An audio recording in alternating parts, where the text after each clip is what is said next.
Halo, selamat sore Sobat Tap Kapital semua.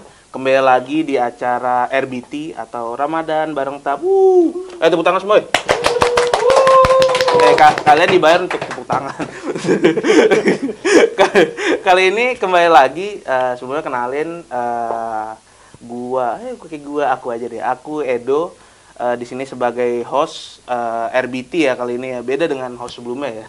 Mungkin host sebelumnya kan udah berapa kali RBT nih? Udah perjalanan berapa kali? Udah 3 ya. Berarti ini materi keempat di pertemuan kali ini. Oke, di pertemuan kali ini kita akan membahas tema yang cukup menarik, root cause analysis, problem solving, and decision making. Seperti itu ya teman-teman ya. Untuk apa nih sebutan nih? Tamu spesial kali ini, mungkin teman-teman udah sering lihat ya Sobat Tap, atau udah pernah juga belajar bareng tamu spesial kali ini. Kali ini kita bersama Bapak Deden Wahdianto. Selamat sore Pak Deden. Sore Edo, sore teman-teman semuanya. Iya, ini kesibukan di awal-awal puasa apa nih Pak? Yang pasti puasa ya sih. Iya, betul tuh. Kan siapa tahu ada yang ini Pak, mokel, Budi, Oh bukan enggak, diam-diam. abis itu terawih, pastinya sibuk berikut. Ya tapi kelas-kelas masih banyak juga. Kita di bulan puasa kelas yang berkurang, tetap banyak. Jadi teman-teman nanti kalau nggak sempat ikutan kelas yang puasa, nanti kelas setelah puasa biar bisa sambil minum ya di kelasnya. Iya. Ada yang online sama offline. Kita karena variasinya banyak ya Pak ya. Jadi kita di bulan puasa juga ngadain setelah lebaran lah ya. Setelah lebaran kita juga ngadain. Jadi jangan lupa nih teman-teman atau Sobat Tap Kapital semua kalau mau daftar nanti hubungin saya. Ya, saya marketing juga. Itu hubungin saya aja. Oke.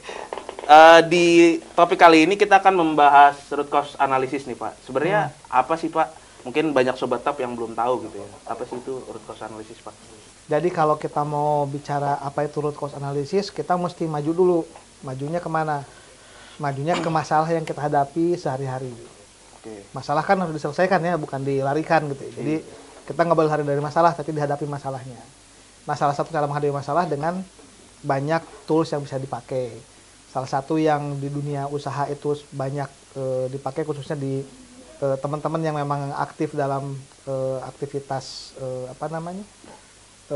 QC atau quality control, itu namanya root cause analysis. Nah, itu harapannya apa sih dengan root cause analysis? Kita bisa mencapai efisiensi yang lebih baik, masalah terselesaikan, dan penyelesaiannya dengan cara yang terstruktur. Oke, berarti sebenarnya pas semenjak kuliah kita juga diajarkan ya Pak ya. Misalnya di situ kan ada ya, kalau kita mungkin yang sering dipakai SWOT mungkin gitu ya Pak ya. Mungkin agak mirip lah ya Pak ya. Kalau dengan SWOT sebenarnya beda apa sama sih Pak? SWOT itu sebetulnya metode yang nantinya bisa menjadi bahan baku. Salah satunya saja pas kita ya, menyusun root cause analysis. Kenapa? Karena di SWOT kan kita akan tahu bagaimana kekuatan internal kita, kemudian weakness-nya kita seperti apa, kemudian dari si eksternal akan ada ancaman dan kesempatan yang bisa kita hadapi. Nah, dari bahan baku itulah yang berupa data, berupa informasi masa lalu, kita bisa buat root cause analisisnya. Misalnya dari sisi kekuatan, kita punya kekuatan misalnya pangsa pasar yang kuat. Apakah betul pangsa pasar yang kuat? Kita cari akarnya, benar nggak pangsa pasar itu karena apa kita kuat? Apakah karena memang kita sudah punya base customer yang bagus, atau memang karena kita punya produk yang kuat, atau dan sebagainya. Itu nanti kita bisa cari akarnya sampai kemana. Oke, berarti kalau menurut Bapak nih, kenapa sih kita penting untuk root cause analysis ini Pak? Karena kan terkadang ya kita dalam menghadapi masalah bisa aja kita berpikir cepat dan lain-lain. Nah, kenapa penting itu Pak? Root cause analysis. Kita nggak usah ngomong pekerjaan dulu ya. Secara pribadi, kenapa kita butuh root cause analysis? Pasti teman-teman di sini ya, yang khususnya yang masih muda-muda, pasti pernah ngalami yang namanya menyukai lawan jenis, kemudian kalau yang laki-laki nembak gitu ya ke lawan jenisnya agar bisa menjadi satu hubungan yang lebih baik. Ketika diterima ya alhamdulillah, nggak bakal mikir macam-macam ya, tinggal dijalani aja gitu ya. Tapi kalau ditolak gimana tuh? Nah, pas ditolak kita cari kan akarnya tuh. Kenapa saya ditolak? Jelek misalnya. Apakah saya kurang ganteng gitu? Jangan bilang jelek lah, jelek itu relatif. Iya benar. Tapi kalau jelek mutlak kan. Jadi kita ngelihatnya apakah kita kurang jelek? Kurang ganteng. Maaf, kurang ganteng nih. Jelek banget. Nah, kemudian begitu kurang ganteng, turun lagi tuh. Kurang gantengnya dari mana? Dari sisi kendaraan yang kita pakai, dari sisi dompet yang isinya ATM-nya kosong atau enggak. Nah, nanti begitu udah ketemu nih, oh kita kurang ganteng, mobil kita kurang bagus. Kenapa kita mobilnya kurang bagus? Oh karena mobilnya pinjam. Terus nanti sampai akar-akar ujung-ujungnya ternyata kita Pinjol. ditolak tuh gara-gara apa? Gara-gara memang kita nggak punya modal gitu ya. Iya, Nah, pinjol, jadi Pak. kita harus siap tuh dengan kondisi-kondisi kayak gitu, baru di sisi pribadi. Nah, di sisi pekerjaan seperti apa? Root cause analysis akan membantu kita dalam mengambil keputusan yang lebih baik. Nah, kalau dari segi pekerjaan, Pak, ini kan tadi Bapak membahas pekerjaan nih. Bedanya dengan strategic management apa, Pak? Ini sebetulnya bagian dari proses strategic management. Karena apa? Karena ketika misalnya kita akan mengambil satu langkah, anggaplah misalnya kita akan membuat satu bisnis model. Ketika bisnis model itu akan dibangun, kita akan melihat apakah kita akan berlaku seperti modelnya Gillette misalnya, yang jual alat cukurnya murah, tapi begitu alat cukur pisaunya tumpul, kita beli pisau penggantinya mahal minta ampun gitu ya. Atau kita akan misalnya berbisnis seperti misalnya Toyota misalnya, dia ngejual resale value-nya sebagai kekuatan. Itu kan pasti akan dicari kenapa kok mereka mengambil resale value sebagai kekuatan. Pasti sudah dicari akar masalahnya kenapa. Sehingga akhirnya orang Indonesia mah nggak perlu mobil bagus-bagus misalnya, tapi yang penting resale value-nya kuat. Misalnya kenapa tadi Gillette, kenapa kok pisaunya lebih mahal dibandingkan dengan alat cukurnya. Pasti sudah ada pertimbangan macam-macam, dan itu pasti lewat proses root cause analysis. Oke. Nah, mau nanya lagi nih Pak, alat dan teknik apa aja sih yang sebenarnya bisa kita pakai untuk root cause analysis gitu Pak? Di pasar banyak sebetulnya. Apa tuh Pak? Salah satunya ikan. Ikan. Tapi kita butuh tulangnya aja. Oh iya, fishbone ya? Fishbone diagram. Nah, ada namanya fishbone diagram. Jadi bentuknya kayak tulang ikan. Dari situ kita bisa memaksimalkan tulang ikan itu. Tinggal kita pilih apakah seperti ikan gurame yang tulangnya besar-besar, atau kita akan teruskan lagi akar yang besar-besar itu menjadi cabang yang kecil-kecil lagi seperti tulangnya ikan bandeng. Ikan bandeng. Yang kalau kita salah makan tuh kan kena tenggorokan ya. Iya. Nah, kira-kira kayak gitulah. Tapi pada dasarnya diagram tulang ikan ini salah satu yang favorit lah dipakai untuk mencari root cause analysis. Tapi kalau bisa ada teknik kedua yang disebut dengan 5 why analysis. Bagaimana kita mencari why sampai 5 kali ketemu why, mungkin lebih, mungkin kurang, sampai menemukan akar masalahnya. Atau bisa juga dengan menggunakan diagram Pareto. Kita mencari pendekatan berbeda untuk bagaimana memaksimalkan sesuatu dari hasil dari upaya yang minimal. Nah, ketiganya ini bisa digunakan masing-masing sebagai satu alat yang terpisah, bisa juga dikombinasikan menjadi sebuah alat yang powerful. Misalnya kita kombinasikan diagram tulang ikan dengan 5 why analysis, sehingga nanti pada saat kita menemukan tulangan-tulangan kecil dari satu item yang besar, misalnya dari aspek manusia, uang, kemudian alat, cara mengukurnya, kemudian metodenya, dan bagaimana gangguan alam bisa mengganggu, kita bisa munculkan lagi. Apakah misalnya ketika alam kita menyalahkan alam? Tentunya enggak, pasti alam dipicunya karena kelakuan manusia juga. Bisa kita turunkan lagi sampai hal yang paling detail. Berarti cara menganalisisnya bisa dikombinasikan berarti ya Pak ya? Bisa banget. Ya. Oke. Nah, selanjutnya nih Pak, apakah root cause analysis ini selalu berhasil untuk menemukan akar penyebab masalah tadi Pak? Kan kalau, saya nggak tahu ya, biasanya kan kalau why berarti kan bisa aja sampai 5 mungkin cukup atau lebih tadi kata Bapak. Karena apakah itu efektif Pak sebenarnya Pak? Pada dasarnya alat analisis apapun yang kita pakai, kita butuh data pendukung. Jadi seperti orang bilang kalau misalnya kita pakai satu ERP tertentu atau kita bicara akuntansi lah, angka yang masuk salah ke sistem akuntansi, keluarnya pun akan salah. Sama kalau kita di risk management, kita identifikasi dengan cara yang salah, otomatis hasil identifikasinya akan salah, sehingga analisis, evaluasi, dan penanganan risikonya akan salah juga. Nah sama, root cause analysis juga sama, kita butuh informasi lampau yang kuat, yang baik, yang memang bisa mendukung apa yang kita lakukan. Jadi kalau misalnya semuanya dalam kondisi yang ideal, saya boleh pastikan root cause analysis tidak akan gagal. Kecuali Tuhan bicara lain ya. Tapi secara teori dan dari praktek bisnis yang sudah dilakukan dari berbagai contoh yang ada, root cause analysis bisa dikatakan tidak akan gagal dalam membantu pengambilan keputusan bisnis. Oke, berarti selain juga bisa digunakan secara pribadi, bisa juga secara perusahaan gitu ya Pak? Ya. Oke Pak, pertanyaan lanjutan dari saya nih Pak. Sebenarnya ada nggak sih Pak tantangan ketika kita melakukan root cause analysis tadi Pak? Tantangannya seperti apa nih Pak? Tantangan paling dasar adalah kita tidak mau mengerjakannya. Oke, tidak. Itu tantangan paling dasar tuh. Tidak mau berpikir. Ya, tidak mau mikir jadinya. Tapi pada dasarnya apa yang menjadi tantangan itu biasanya memang basicnya dari ketiadaan data. Datanya kurang relevan. Datanya kurang cukup atau kurang relevan. Yang kedua, cara kita mengidentifikasinya salah. Misalnya kita sebetulnya melibatkan banyak orang, tapi ternyata kita hanya berpikir dengan secara individual. Padahal yang namanya root cause analysis, semakin banyak tim yang bekerja akan semakin baik. Oke. Kemudian yang ketiga, yang mungkin ini yang paling bermasalah di organisasi adalah ketidakterbukaan dari masing-masing pihak ketika bagaimana kita membutuhkan sesuatu dalam fase brainstorming.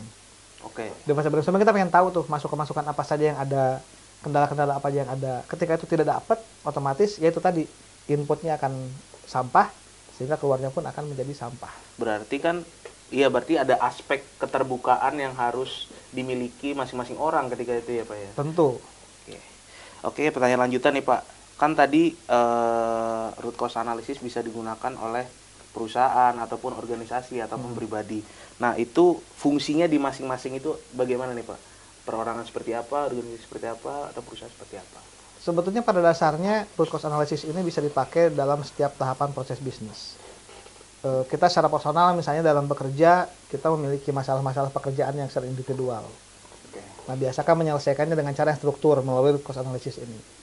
Kemudian ketika kita sudah terbiasa secara personal muncul, kemudian pasti akan membawa budaya itu, budaya pribadi ini ke organisasi kan. Ke skup yang lebih besar, ke unit kerja misalnya. Dan bisa melakukan hal yang sama, pasti akan naik lagi ke level departemen, divisi, sampai akhirnya di tingkat korporasi kita bisa melaksanakan hal yang sama. Intinya sama seperti kalau kita bicara bagaimana sih budaya organisasi, bagaimana sih budaya risiko, bagaimana sih budaya perusahaan gitu. Semuanya harus dibangun dari diri kita dulu. Dari kitanya sudah terbiasa melakukan hal itu, akan gampang semuanya. Oke, berarti begitu ya teman-teman ya. Jadi sebenarnya root cause analysis ini teman-teman juga bisa aplikasikan mulai dari diri teman-teman dulu nih, sebelum berkaitan dengan organisasi dan lain-lain, karena itu akan menjadi budaya juga nantinya ketika teman-teman mungkin ada yang ingin berorganisasi di organisasi perkuliahan, himpunan, BEM dan lain-lain, ataupun di dunia kerja nantinya ketika teman-teman bekerja, seperti itu ya Pak ya. Bagi yang masih kuliah juga jangan salah, root cause analysis perlu loh. Misalnya gini, sedang mengerjakan skripsi atau tesis, kemudian ternyata datang ke dosen, kemudian mau final tinggal sidang, begitu dicek Turnitinnya ternyata skornya jelek, tinggi ya. Nah, kita kan harus lihat lagi kenapa kok skornya kurang bagus. Kopas ternyata saya kopas semua. Udah. Kemudian selesai itu masalah kopas semua, ternyata masih jelek juga. Oh, ternyata kopasnya dari ChatGPT. Oh, ternyata tidak dicek di Perplexity. Segala macam. Sehingga akhirnya kita akan nemu, oh ternyata memang kita nggak bisa nulis gitu ya, ujung-ujungnya gitu. Jadi kita perlu memperbaiki metode dan cara yang lebih baik gitu. Oke, itu bagi teman-teman yang masih skripsian ya. Itu caranya. Jangan sampai ntar di akhir, oh ternyata Turnitinnya, karena kan nurunin Turnitin cukup susah ya Pak ya. Apalagi kita yang belum terbiasa nulis nih ketika skripsi. Nah, itu jadi salah satu tips juga buat teman-teman semua. Nah, ini mungkin pertanyaan terakhir Pak dari saya Pak. Sebenarnya bidang apa aja sih yang diperlukan untuk root cause analysis ini? Oke. Pada awalnya konsep QC itu kan ini dari teman-teman di manufacturing. Teman-teman di manufacturing, mereka sudah terbiasa. Kalau di Indonesia tuh dulu dikenal istilahnya gugus kendali mutu gitu ya, GKM, dan sering dilombakan. Nggak tahu sekarang masih ada nggak tahu nih. Mungkin kalau udah nggak dilombakan, itu termasuk yang mesti terus ada pemerintah ya, jangan dihilangkan budgetnya. Karena itu bagus buat pengembangan pribadi dan pengembangan bisnis. Masukan aja ya, bukan kritik. Tapi pemerintah. Yang kemudian berkembang adalah ternyata seiring dengan berkembangnya awareness dunia usaha kepada satu standarisasi yang kuat, akhirnya bagi perusahaan-perusahaan di industri manapun yang kemudian menggunakan ISO 31000 sebagai pijakan dalam melaksanakan manajemen risiko, di proses manajemen risikonya pasti akan menggunakan root cause analysis dalam baik itu di identifikasi maupun analisis risiko. Itu yang kemudian akhirnya melebar. Jadi tidak hanya di industri manufacturing, tapi juga sudah mulai ke pendidikan, ke jasa, ke rumah sakit, ke banyak industri lah. sepertinya semuanya pakai ya, Pak. Pada akhirnya akan semuanya pakai karena ini metode yang mudah dan tidak perlu kemampuan intelijensi yang tinggi ya. Tinggal bagaimana kita bersepakat saja untuk melakukan pekerjaan secara bersama-sama. Oke, artinya root cause analysis ini juga penting untuk pekerjaan tim ya, bukan hanya individual saja. Justru tim semakin bagus, semakin kuat dengan menggunakan metode ini. Oke. Baik, mungkin itu saja Pak Deden. Terima kasih Pak Deden telah hadir di konten RBT kali ini, Ramadan Bareng TAP. Semoga kita bisa bertemu di lain waktu ya Pak Deden. Pasti ketemu lagi, kan kita di sebelah. Iya lupa ya. Takutnya nggak ketemu lagi kan, takut ada lebaran gitu ya. Kepotong lebaran, kan lama gitu ya. Oke, terima kasih Pak Deden. Terima kasih untuk Sobat TAP semua yang sudah menyaksikan Ramadan Bareng TAP atau RBT kali ini. Jangan lupa ditonton RBT sebelumnya dan pantengin juga YouTube kelasbro.id untuk nonton RBT selanjutnya. Baik, saya Edo Nurhadiansyah, salam pamit. Terima kasih teman-teman semua. Bye-bye.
Oke, Sobat Tap Kapital, selamat datang kembali pada program The Bangos. Halo, The Bangos.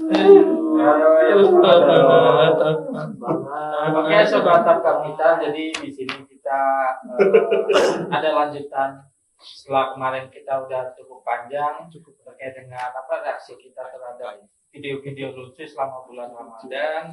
Nah, kita akan lanjut kembali ya, Sobat Tap Kapital. Nah, sebelumnya Sobat Tap Kapital yang baru nonton, perkenalkan di sini saya Mas Agustian, yang merupakan tim dari The Bangos. Nah, di sini juga ada talent-talent The Bangos yang ganteng-ganteng, yang lucu-lucu meskipun lucu kan. Nah, di sini ada Mas Edo. Halo Mas Edo. Halo. Nah, ini ada Mas Zaki nih, Mas Zaki. Halo Mas Zaki. Halo, nggak kuat.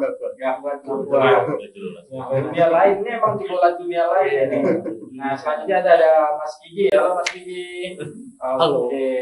Ada Mas Panji. Halo Mas Panji. Halo.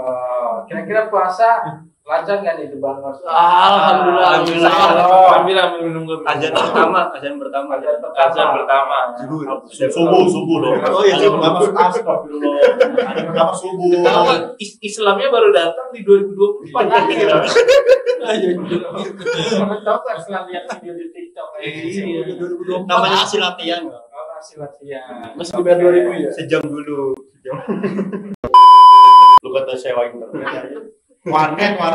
Gua setahu lu. Oke, Sobat Tap Kapital, mungkin ada beberapa video ya yang mungkin silakan dari The Bangers bisa sedikit mencurahkan isi di video-video yang Minyak curah. mungkin ada pengalaman dari teman-teman terkait dengan video selama bulan Ramadan, atau mungkin ada kritik Pemerintah. Bukan. Bulan puasa. Apa hubungannya? Kan Enggak boleh. kritik yang membangun bukan gibah. Kita bukan dulu. Langsung kita lanjutin lagi. Kita langsung aja ya. Video pertama.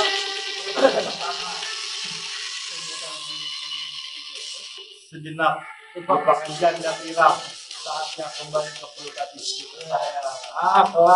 Kelasnya ke segera. Ortega itu.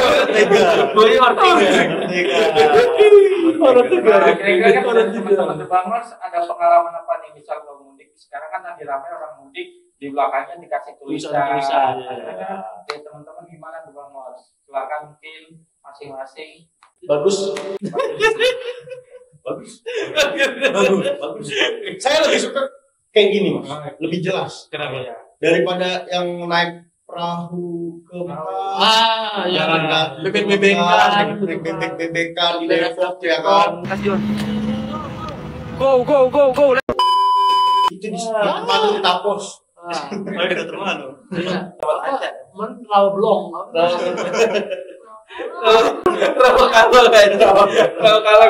Kalau masih Itu asal muasal bebek itu ke Mekah. Kalau ada lawak abang dulu.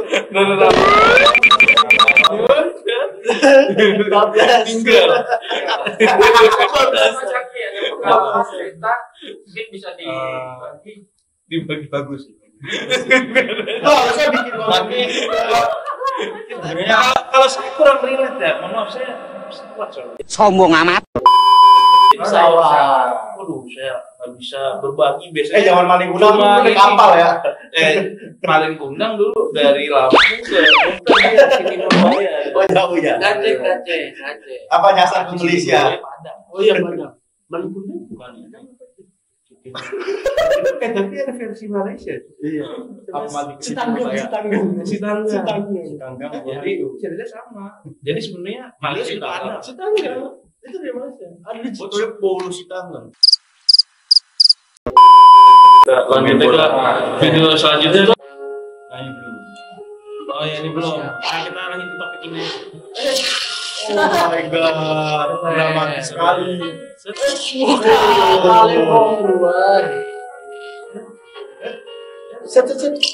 Oh, buka.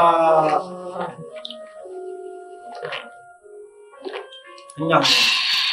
Segar. Kenyang. Pengalaman begitu Jeki biasanya, karena kan Jeki rumahnya jauh nih antar planet.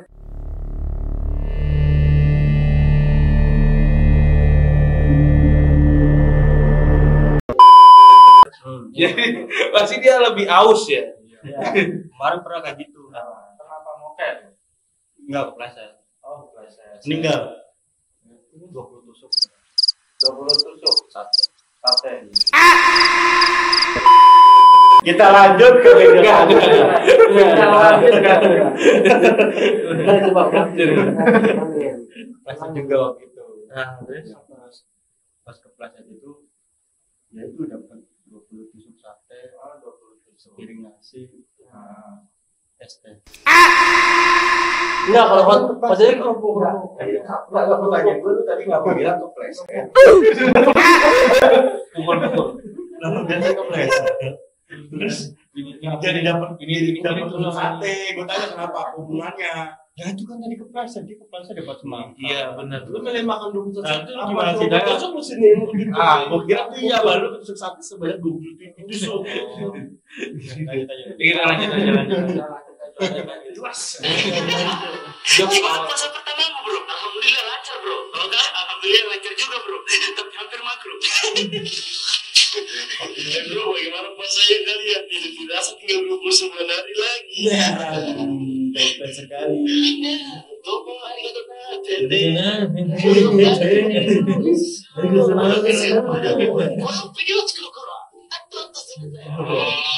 Apa namanya? Nah, apa yang kalian lakukan kalau ada temen ngejokes kayak gitu? Sebenarnya kita tidak berteman. Dan biasanya kalau gue ngeliatnya itu di Instagram biasanya. Yang banyak-banyak begituan. Iya, soalnya gue di kos nggak ada temen. Kalau ada temen kan baik. Iya, mungkin cowok, mungkin kalau Iya. cowok ya kan. Kalau cewek ya bisa, Bisa, karena beda kosnya kos. campur. Beda kos. Enggak, jadi ada kasus waktu itu dia cowok cewek nih Pas puasa. satu kos, tapi bilangnya apa? Beda kamar. Enggak, satu kamar. Suami istri. Tapi dia nggak tahu tiba-tiba ternyata kita satu kamar. Oh, gitu. Kaget kebetulan. Iya, Kebetulan. kebetulan satu kamar. Tidak sengaja. Iya, pas digerebek lagi sholat. Lagi sholat. Bentar, lagi sholat, mungkin keadaan Kondisi sarungan dong. sarungan. Ya, sarungan namanya sholat kayak biasa. Iya. Dan tidak sengaja dibilang kan. Tidak sengaja. Tidak Kebetulan sengaja. satu kamar. Kebetulan kata dia. Kebetulan. Kebetulan kata dia. Kalau misalkan Mungkin di kamar ada pisang kali ya.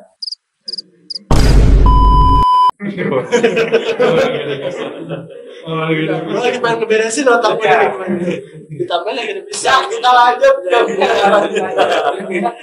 Daripada puasa kita batal kan. Pikirannya.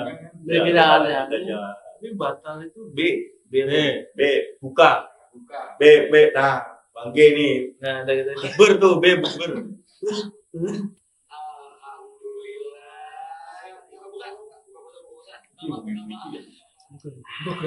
Ini bibir pakai tas terus. Bukan ini. Bukan. Saskia. Ini yang ini kan. Batai Barca. Bismillah lagi lebaran. Diketik tuh. Sama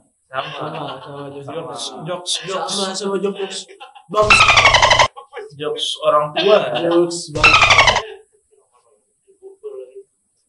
Kalau bagus banget loh. Dia bilang aja, mana ada anjing itu sejarah datang sendiri itu nggak ada gitu. Itu gua ngejokes pak, ngejokes. Maksudnya hari pertama puasa kan, nggak biasa gitu. 29 hari lagi, gua nggak tahu. Gua nggak lucu. Lu mau beli aja lah. Kamu gua, tunggu deh pak. Jadi bro.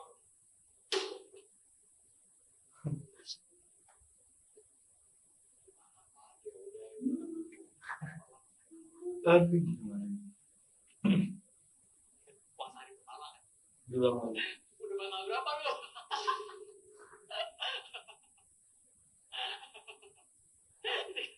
Puasa hari pertama. Kita kan lagi ngumpul. Lu batal berapa?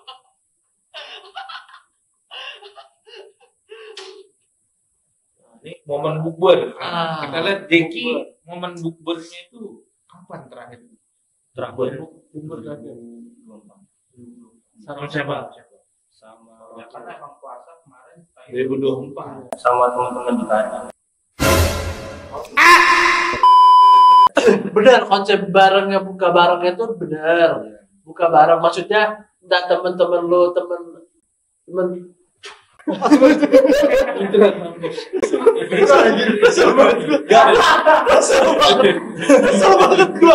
kesel gua.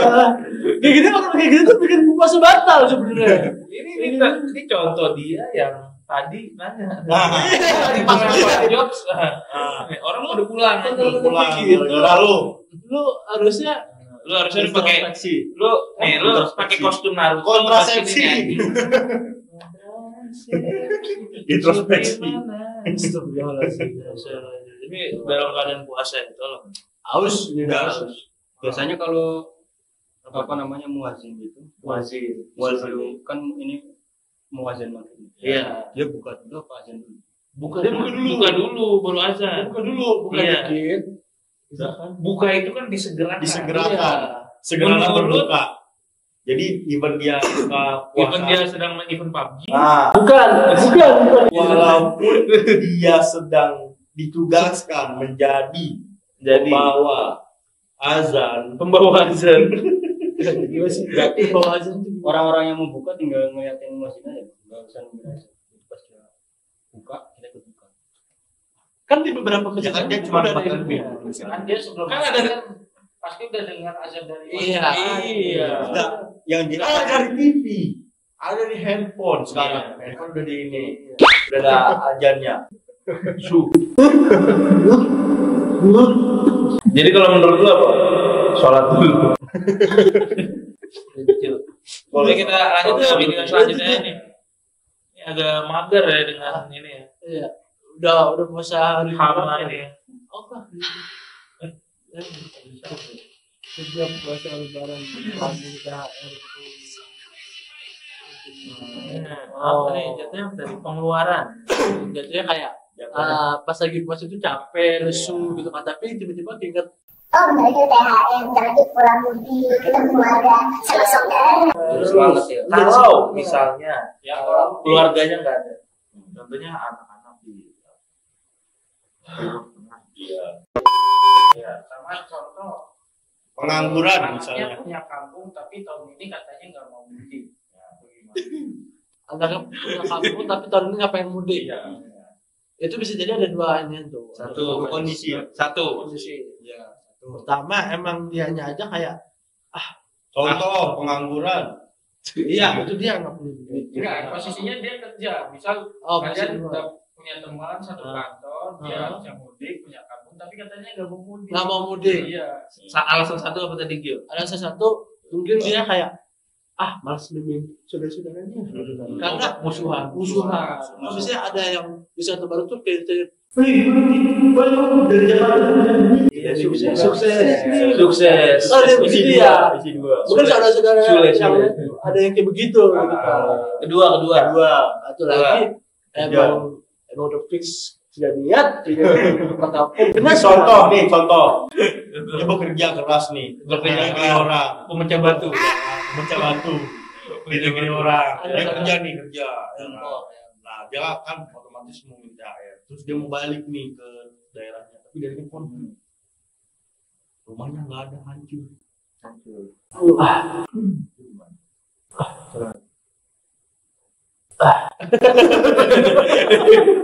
Ada suaranya. Buat daerah konflik bangsa. Jadi kita lanjut aja tadi. ini lanjutin dulu kenapa gininya tuh gini. Udah lupa udah gitu aja. Lanjut. Orang kayak gini pun dibom. Itu waktu di bom Bali. Belum boleh gue di Bekasi. Lagi mau di Bekasi, gue harus di Solo kampung. Di Bekasi. Astagfirullah, gue cuma puasa.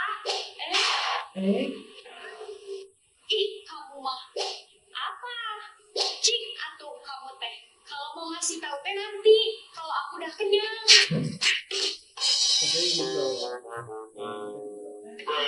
Nah, kalau video tadi menurut Bung Rolas tadi Ada dia kan. Cewek tadi pertama pakai baju apa? Iya. Pakai baju hitam. Enggak ada. Kumrolas tuh seperti apa? Itu pakai baju merah. Bukan merah. Coba kita cek ya, kita cek. Kita cek ini. Oh, Betul merah, betul. Marun. Pesakinya apa pesakinya? Ih, kamu mah apa?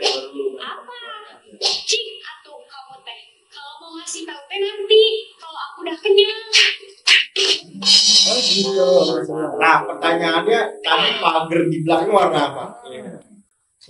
Gue kurang tahu ya. Menurut Tapi ini bukan sponsor kan ya?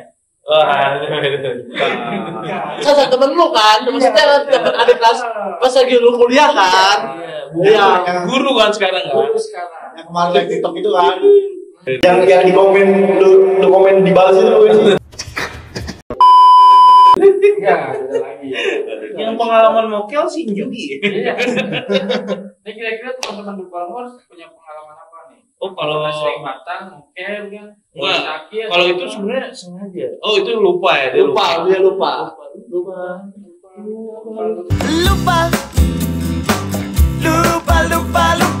Lupa lagi syairnya. Pernah sih, pernah. Enggak usah ikutan. Pernah. Nah, contoh.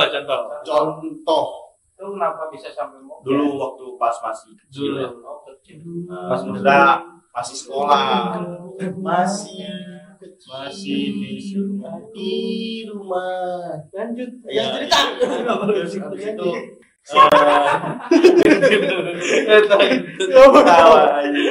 nah itu jadi ceritanya waktu itu lagi siang-siang tuh panas-panas terus kebetulan sebelah rumah kan warung. Nah, terus habis itu jualan semakoan gitu kan.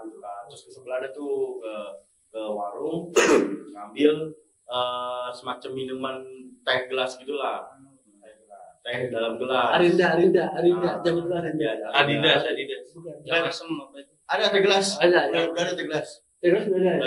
Ada. Yang warna kuning. Yang kuning. Oh iya. Nah, belilah tuh teh gelas sama kayak model kue-kue yang di toples tuh. Iya. Yang kayak kue kacang gitu. Iya. Iya. Bukan.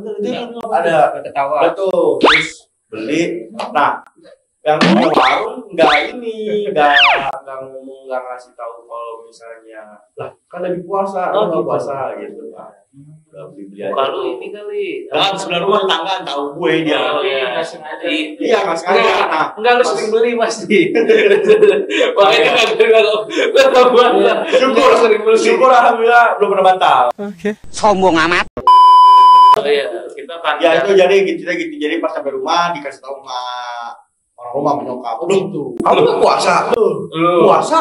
Lah, puasa masih dipunya. Tak luput dari Iya. Manusia itu lupa dulu. Tempat-tempat. Kalau Zeki kan ahli IT ya. G. Udah, langsung aja. Udah. Bisa lupa apakah Bukan puasa media tetap sah, Selama dia apa namanya nggak ada niatan itu ya. Dari niatan itu kan dari dalam hati ya. Iya. Jadi kita nggak tahu. Iya. Terus gimana menilainya niatan? Niat itu ya hanya dia sama Allah yang tahu. Iya. Kita nggak bisa menilainya. Tapi kalau lupa beneran. Kalau lu kok beneran ya nggak apa-apa. Tapi Tetap kalau dilanjut. lupanya habis satu piring gimana? Iya, misalkan makan nasi padang nih, terus dia lupa gitu kan. Kebetulan di depan ada nasi padang, terus dimakan nih sampai habis. Iya. Gitu kan. Tapi dia belum minum. Itu lupa kenyang. Dia kan lapar. Lupa kenyang. Kita ganti orang aja kali ya. Ini video terakhir untuk ini ya. Kayak gue udah belum. Siapa ini? Oh, ini yang bisa. Apa tuh? Alhamdulillah. Oh iya, kalau lupa nggak apa-apa. Subhanallah. Ini kata Mas Zaki tadi. Habibi. Subhanallah tapi habis minum dia misalnya nih minumnya masih di sini nih. Iya. Oh iya. Tiba-tiba ingat. Ditelan atau dibuang? Kalau nanya nggak apa. Iya karena Udah terlanjur. Betul Jik. Kalau gue sistem gue gitu Jik. Makanya ketika gue puasa ya habis. Misalkan pas lagi sebotol, Masih nyambung kan ini sebotol. sesat aja. Iya dong, itu namanya Tuhan memberikan nikmat kita. Ketika kita puasa, lupa. Tapi di tengah-tengah lu minum, lu ingat. Lah, kita kan udah bismillah, nggak apa-apa. Jadi air baik ya Mas. Itu rizki. Kan baca bismillah bukan baca Allahumma lakal hamd. Iya, batal. Iya, nggak batal. Sesat kan ini tadi. Bisa semua orang, bisa semua anjing. Kenapa tiba-tiba gitu? Ya kita nonton ini nih Zafir. Baju ini, baju koko. Lanjut lagi. Selanjutnya kurang lucu kita